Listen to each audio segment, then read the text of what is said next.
my Bible in 365 brothers and sisters. We have now embarked upon the book of Ruth, and what a fantastic book this is. Now, I want to remind you guys of something because this is very important, and that is if you are looking for the standard discussion concerning the book or the standard summary, I've already done that for every book in the Bible. You can go to BIBLEin365 and find it there. It's only there, exclusively there.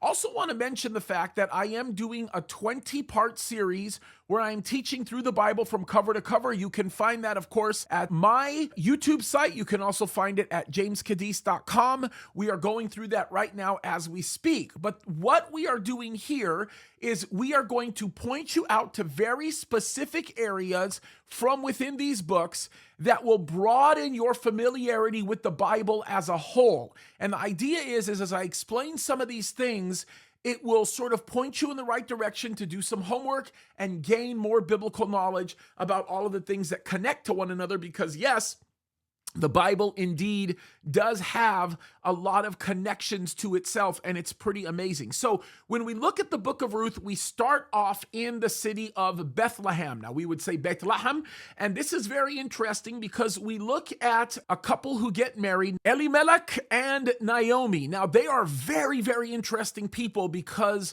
although their story is a very tragic story in many ways, it sets off an incredible fire for God to do something substantial. And so the very first thing I want you to be mindful of when you go through the book of Ruth is understanding that God takes the story that seems like it's breaking down and uses it for amazing, powerful, and substantial things. So here's the story.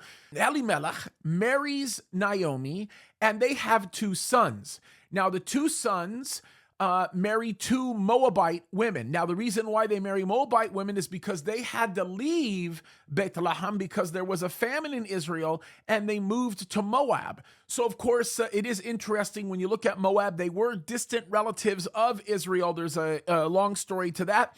And what happens is these two sons and the husband, Naomi's husband, all die. Okay, terrible situation. Naomi becomes a widow.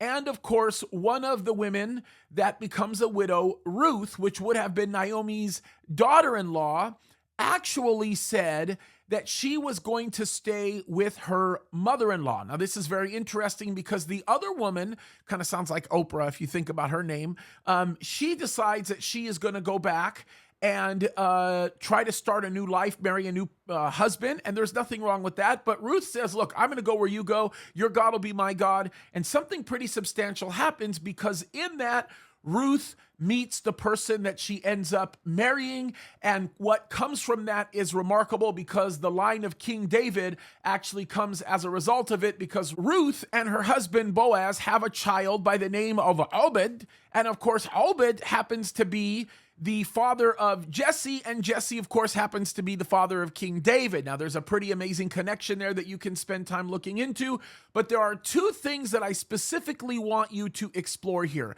Number one, I want you to look into who the concept of the kinsman redeemer is all about. This is very important. You will be able to get this from some of the Old Testament books. By the way, if you want a cheat sheet to this, you can go through my teachings on the book of Ruth where this happens. The other thing that I want you to do for your homework, and this is very important, is I want you to stop for a moment and recognize the sovereign pattern that God sets into place when people take steps of faith in walking in obedience to Him.